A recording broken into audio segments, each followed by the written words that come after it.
Hey everyone, it's Reverend Bill, and it's just about 2:30 in the morning. Um, Reverend Bill has problems sleeping sometimes. So anyway, the hostages are free. We're going to get into that in a second, but I just thought of something I wanted to bring up, and it's not in my little cheat sheet there, but I want to talk about it anyway because it's just kind of a weird thing that I came across the other day. And if I thought about it, I would have put it on my sheet, but I didn't. But I just thought of it now. Um, there's something really bizarre going on in Quebec. I think it's in Montreal, but it's definitely in Quebec, I think. And it's three men. This is a weird one. You got to bear with me here because I spend a lot of time with AI trying to figure this one out. And I'll try to put it the best way I can. So it's three men, gay. Now nobody's married. It's kind of a civil union kind of deal where they're all committed to themselves as a throuple, I guess is the legal term for it. Um, so it's not a marriage, and it's got to be understood. It's not polygamy because polygamy is outlawed. It's quite clear from my research. This is not polygamy. If any of them were married, I don't think it would work. That would be breaking the law. Again, this I'm not vouching for this. I think it's crazy, but this is just the legalese here. Um, but what they're doing is they're three men that are sharing an abode. I don't know whether it's an apartment or a house, but whatever they are, they're living together and they're equally committed to each other three ways. And they have somehow, I'm not condoning this by any stretch of the imagination, but somehow they have fostered a little girl. And I get the impression that they've had her for a couple of years. So Canada is even more liberal than we are. So anyway, somehow they've managed to foster this little girl in this living arrangement. So there's three men. So it's 33 and the third all the way through, I guess, and none of them are married. So that's what the arrangement is, and it's a legal kind of union somehow. So what they're trying to do now is that they're trying to get an adoption going through where they can all legally be 33 and a third parent to her. And I don't believe there's going to be any more of a legal action as far as unifying their relationship, because again, they can't marry. So I think whatever union they have as far as a civil union, I think that's as far as they can take it. My understanding is, at least from my understanding of this crazy relationship, is that their civil union is probably as far as that can go.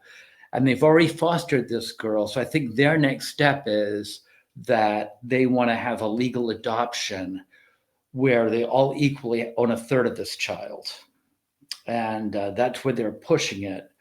And I don't know where it's going to go. I mean, I don't know. I mean, they've gotten this far. So I guess my question is, why would Canada stop now? I mean, they've already gotten to this point, but that's what's going on now. And even more disturbing, I guess, is that, of what I understand, this is coming over to our country too, in some places. And according to AI, there's already 3 cities in the United States that have already been looking at this, and they're all in Massachusetts, and I think they are, my memory serves me correctly, Somerville, Cambridge, and Arlington.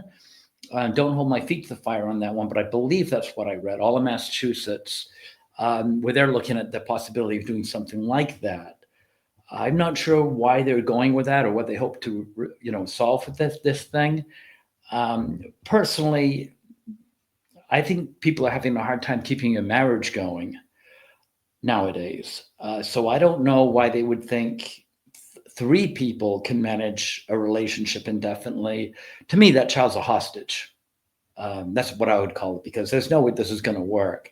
And all that child's going to do is being caught in between, and the child's going to become hostage to a nightmare of a relationship. That's how I see it anyway. So anyway, that was just something that caught my eye, and I just thought it was crazy.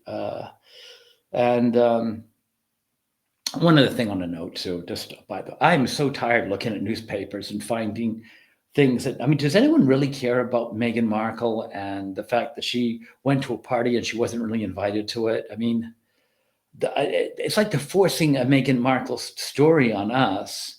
And I don't know if she's even royalty, really. And if she is royalty, I don't really care if she's royalty or not. I never gave a damn about the royal family. And I don't think she is real because she got kicked out of the royal family anyway. So she's kind of, you know, an outcast of the royal family. So she's kind of like a failed actress who I don't know. And I don't really need to know anything about her. Really. I mean, can we just forget about her? I don't care. Wasting my time. Anyway, getting off that. Let's go back. Let's get on the sheets. Those are just kind of a couple of things I just thought I'd mention. So let's get going on this. What do we got here? Entire screen, but I'm tired of Meghan Markle. She just had a bowl of Fruit Loops. Great, love it. You know, really, let's move on. Okay, so here we go. The hostages are free. This is certainly worth the discussion. No one thought it could happen. Of course, you know, how is Biden going to do it when he can't even wake up? I mean, you know, but anyway, he said he was going to do this. This is just, again, Trump following through on things he said he was going to do. He said he was going to do it, and he did it. And, you know, I just wish he could have gotten more. And had he served that second term, whether it was, you know, we don't want to get into that. But the fact of the matter is, if he did get that second term, he probably would have gotten them out of there, or maybe there wouldn't have even been a hostage problem. Who knows? But the fact is, he said he was going to do it. He got in the office, and there it is. He got it done, and it was not easy. The problem I had is the only person that was liberal that came out at all to say anything with Obama, who obviously left him off, the guy that orchestrated the whole thing, the guy that said he was going to do it, the guy that worked towards doing it, the guy that got it done, wasn't even worth mentioning when Obama talked, which is childish. You know, I mentioned it before that during Charlie Kirk's funeral, if Obama really cared about this country, he should have showed up at the funeral. He doesn't have to say that he agrees with the politics. He doesn't have to say anything. All he had to say was, you know, we're still a united country. And I think I would have respected Obama a little bit had he at least said, this is still an American that died in a tragic way. And no matter what our beliefs or politics, the fact is we're still a country and we're still united.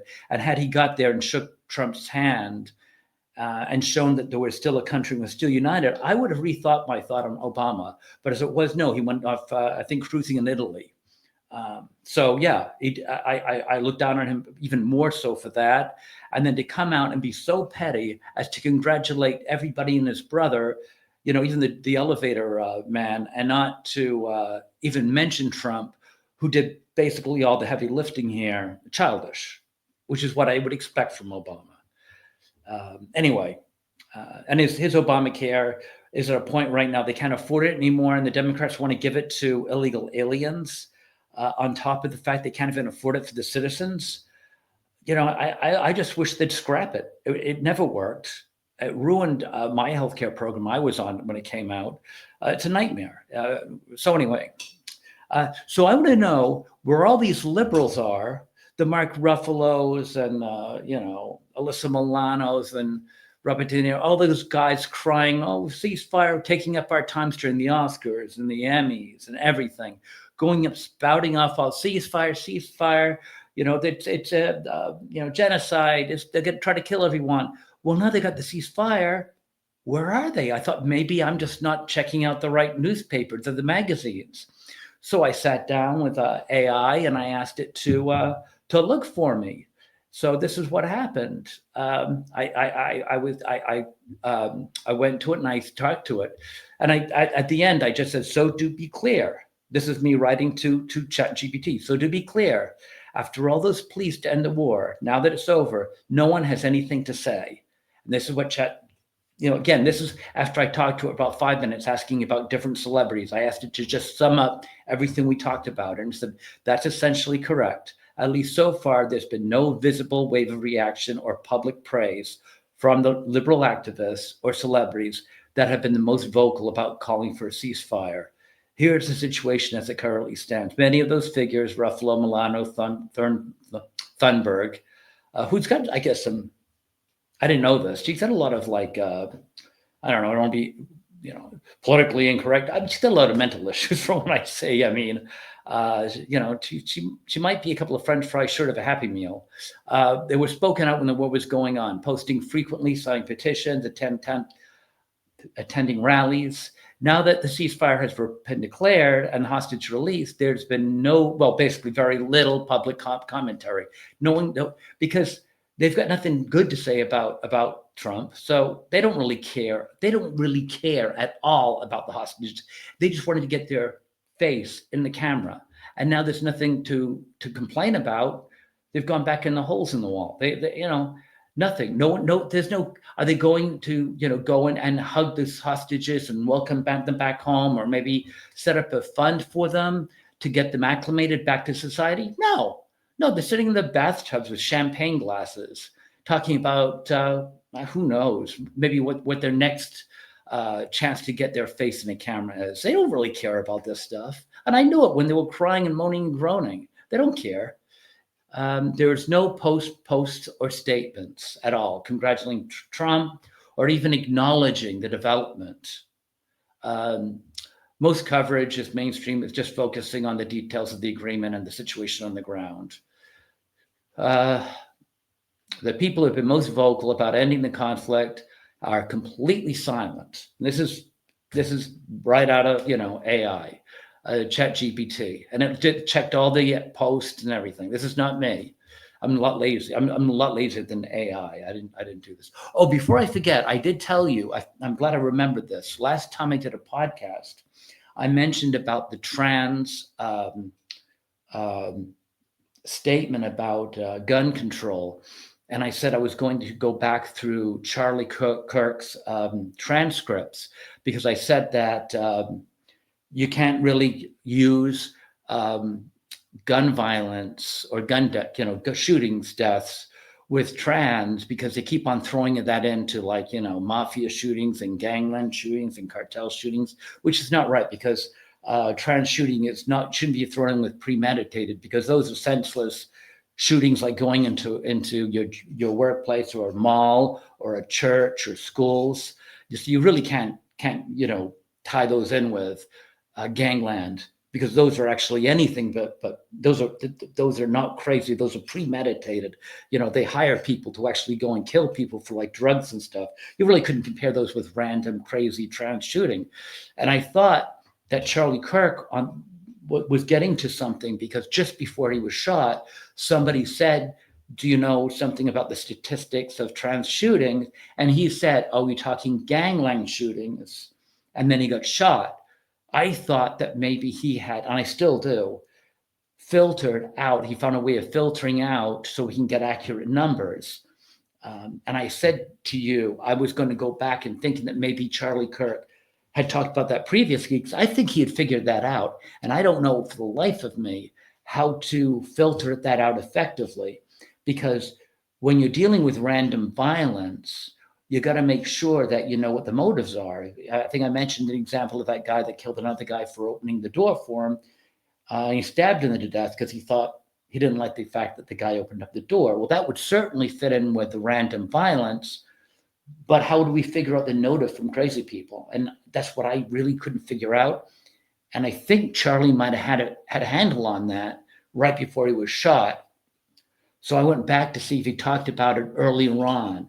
And I went through his transcript. He plenty of talk on gang violence, but I didn't see anything where he discussed it. And I think he was going to right before he was shot. So that's our loss. But no, I didn't lie. I did actually go back and check all his transcript. And I did not find anything where he was talking about trans and ganglands statistics like I thought. So I just wanted to mention that. I did follow up on that, and I unfortunately did not find anything. So hopefully, I don't know, someone can figure that out. But I was the way he sounded right before he was shot. It sounded like he was going to get to the bottom of it, but it's our tremendous loss, losing Charlie Kirk for a few reasons. But anyway, getting back on this. What else? Oh, our good friend Alec Baldwin. This guy, he's just, this is probably not even worth mentioning. I just brought her up because this guy's just disaster. It was raining for what it's worth, but he was in a Range Rover, and those things, they should easily be able to handle a little bit of rain. But on a street, and I think it was East Hamptons. It is in East Hamptons. Yeah, he was in the car with Steve and his brother. I guess there was some kind of I don't know, film convention, for lack of a better word, and he was there with this brother, and he was giving talks or participating in some way. And he was just driving down the street, and this tree just jumped out in front of him. Let me show you the tree. Yeah, see, that's what happened. His Range Rover, a single car accident. I guess the tree just jumped in the way, and bang, head first into it.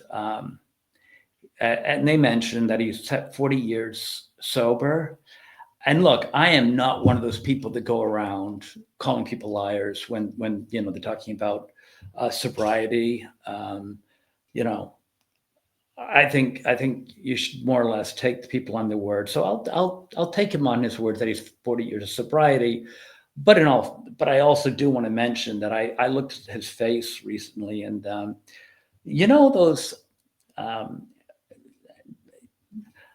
Those faces, those alcoholic faces where they just are all puffy when you get older, and they look like the blood vessels, the nose, the face.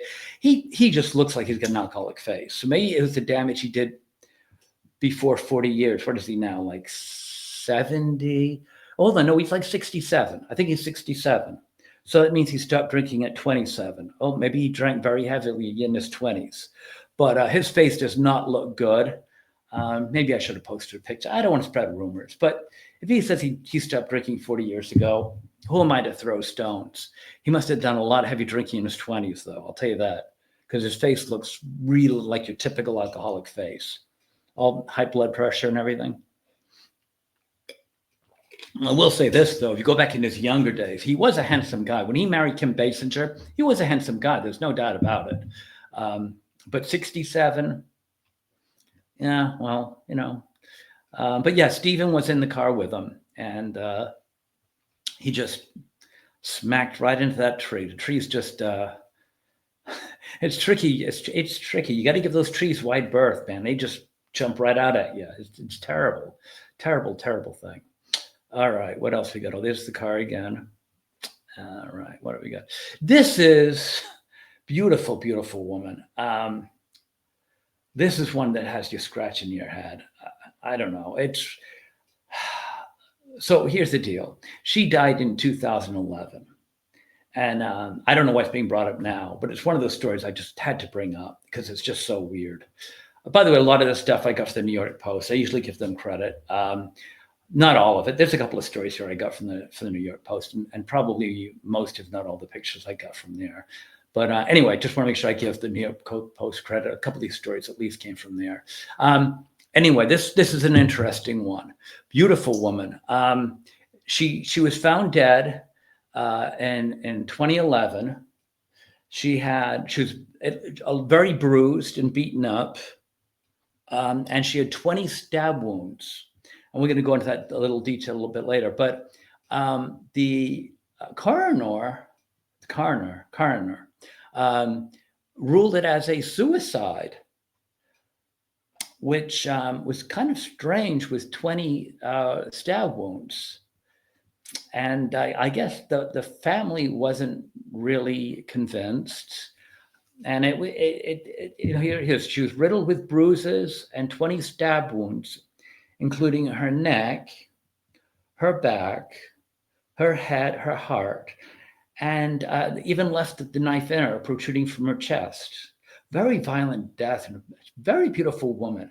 I mean, any death is sad. When you see a young woman like this, it's just. I think she was. Did it say she was? I think she was 27 or so. I read. I don't know, but she was very young. Um, Her boyfriend's never been considered a suspect, Goldberg. He did discover the body, though. Now, the coroner was Marlon Osborne. And originally, originally he said it was a homicide. But then later on, he changed it to a suicide. And I guess in 2023, it went before an appellate court because the family, I guess, wasn't happy. And they called the right here. They said that she was a teacher, that the suicide investigation was deeply flawed, but they upheld the suicide. Here's all the stab wounds that she would have had to have done to herself, which, well, let's put it this way. It would at least be a challenge for a person to do this to themselves, especially the last one, where after all this, she actually had the strength to stick it in her chest as one final stroke. So as you can see, this would be a challenge, I would think, to do this to yourself. Anyway, so then what happened is the coroner again later on flipped it back, saying it was something other than suicide, which is not particularly helpful.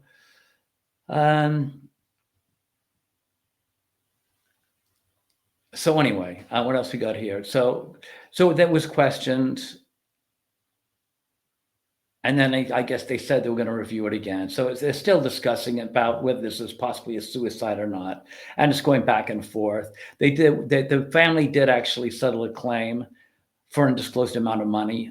This is obviously not a suicide. I think they're only looking at it again just because of the lawsuit. But I mean, why this woman would ever be called that would ever be called a suicide, and why the boyfriend who discovered the body was never even considered to be a suspect, I don't know. I mean, this is obviously, here's what I'm thinking.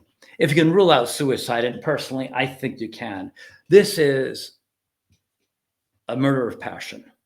This is not some guy doing a robbery. This is an angry individual. And obviously, it would have to be somebody who is very close to her. You don't usually get animosity like that for someone who you barely know, which would make me think, again, I think the boyfriend, but who knows? But the parents are getting the money in that civil suit, so I guess they're happy. All right, now here's another thing. Let's go talk about Christopher Columbus, because this is something that's been going around, and I don't know. So I think we all know the story that Christopher Columbus, he didn't actually get to America. There's a strong, depending on who you want to talk to about who really discovered it. Because he's an Irish monk, I like to go with Brendan the Navigator, but who knows? But anyway, getting off that. Christopher Columbus, pretty much, we know that he went to the Bahamas, and there's a lot of griping for people who actually, apart from the liberals that really don't know what they're protesting, they just like to protest and cause trouble. The ones that are educated and actually think things through, their beef is a letter that went from Columbus, and I'm going to paraphrase what he said in it. But essentially, he said the Bahamian natives are very friendly and they're helpful. They're glad to share whatever they have with us. And with 50 people, we can take them over and make them do whatever we want to do. So he came across as being a conqueror. And as a result, a lot of people say that He wasn't an explorer. He was a conqueror, and he came to take over and to enslave the people. And I understand why they would think that, but I think that's that's short-sighted. And the reason is, if you understand Christopher Columbus, he didn't get Spain to give him that ships easily. He was shopping around. He was begging on his hands and knees to get those ships to find.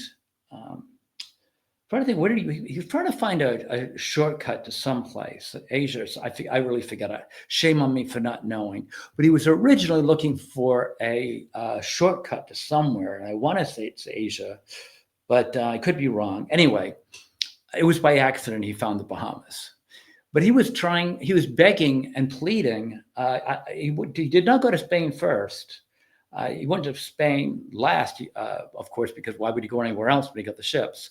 But anyway, he got the ships, and he got to the Bahamas. Now, you do have to understand here that King Ferdinand and Queen Isabella, they were conquerors. And the reason why they were conquerors, they wanted to bring Catholicism to the world one way or another.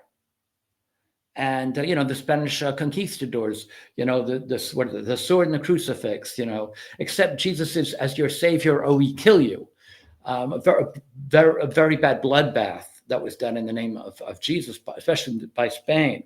So they were looking for conquest. Now, if you're Christopher Columbus and you have borrowed ships and you want to do more exploration and you want to get in their good graces, you're going to tell them what they want to hear. And it was Ferdinand and Isabella that were the conquerors. So if you're Columbus and they want to find lands to conquer to make them Christians, what do you think you're going to do? You're going to tell them what they want to hear. Hey, if they wanted to open up bowling alleys, you're going to say, hey, I got some great land here for 10-pin bowling. Because afterwards, and I got this down here, it says, and this is, by the way, AI helped me look this up. He wrote to persuade King Isabella and King Ferdinand to invest in him because he was finding profitable, conquerable territories. This is what they want. And his main goal was to secure funding by doing royal favors for his voyages. So Christopher Columbus didn't go out with a sword and put a crown on his head to conquer them. He was an explorer, and he was going to sell them whatever they want. I mean, that's just common sense. He's a salesman, and he wanted to sell his explorations. So they wanted to dominate lands, and wow, look at that. He found a land to dominate, and he said they can be easily controlled. He said they were docile and easily converted to Christianity, which is what they wanted to hear. So if he wrote that to them, I wouldn't read too much into that. I really wouldn't. Anyway, getting off that, I got one other thing I want to get to. So I think Christopher Columbus, I think he can get that letter and throw it out the window. I think that was all politics because he wanted to go again. All right. And now I'd like to, have a little religious a message or an informative snippet at least. And this one's kind of interesting. I was talking to my wife about the other day, and I think when people say the Apostles' Creed, I don't think they understand. I know as a little boy, I didn't understand it, but now, of course, I do. But in the Apostles' Creed, they say when Jesus died, he descended into hell for 3 days. They don't mention 3 days. I think they say in the Apostles' Creed, he just descended into hell. But anyway, why would you think that he would go into hell? Well, it's a little complicated. Actually, it's not that complicated. But before Jesus died, heaven was closed. It was only during his resurrection that heaven opened and people could get into heaven. It was the ultimate sacrifice that allowed heaven to be opened. So what happened with the people that died before Jesus opened up gates of heaven? Well, they went to a place called Sheol.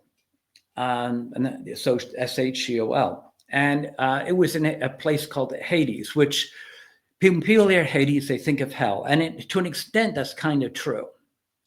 But Hades is the underworld, and there's different compartments.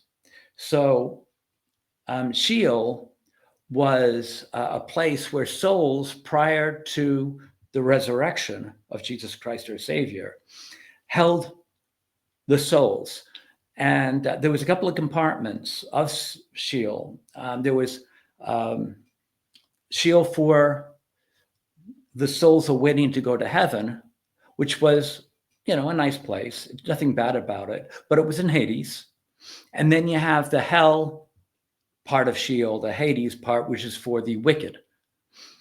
So they were in hell, in Hades, I guess, Hades, we'll call it Hades, just to keep things simple. So in Hades, it was Hades, and then there was Sheol, and in there was like, the wicked in hell, kind of.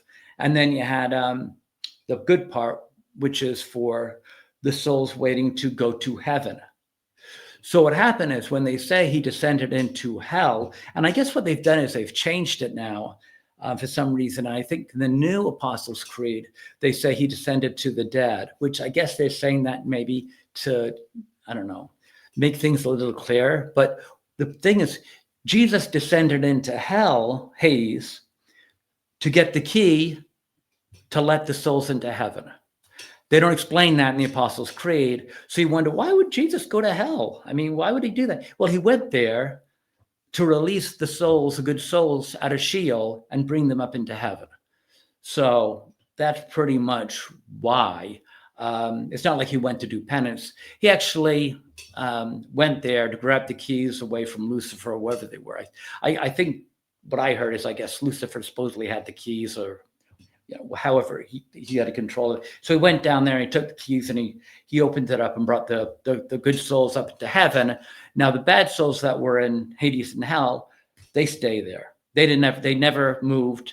They're there where they were in the beginning, and they're going to be there up until the end, until final judgment, and then they'll get pulled up and get their final judgment, in front of. I think Jesus is probably going to do the final judgment. I don't know, but anyway, that's why in the Apostles' Creed he descended into hell. He actually went to Sheol and get the righteous souls and brought them into heaven. So anyway, well, that's all I got for now. I hope that was pretty interesting, and hope all you guys have a great week. And I will talk to you later. This is Reverend Bill signing up. If you like this, signing off. If you like this, please like, share, and subscribe. And if you didn't like it, come back again. I'll try harder. Talk to you later. Bye-bye.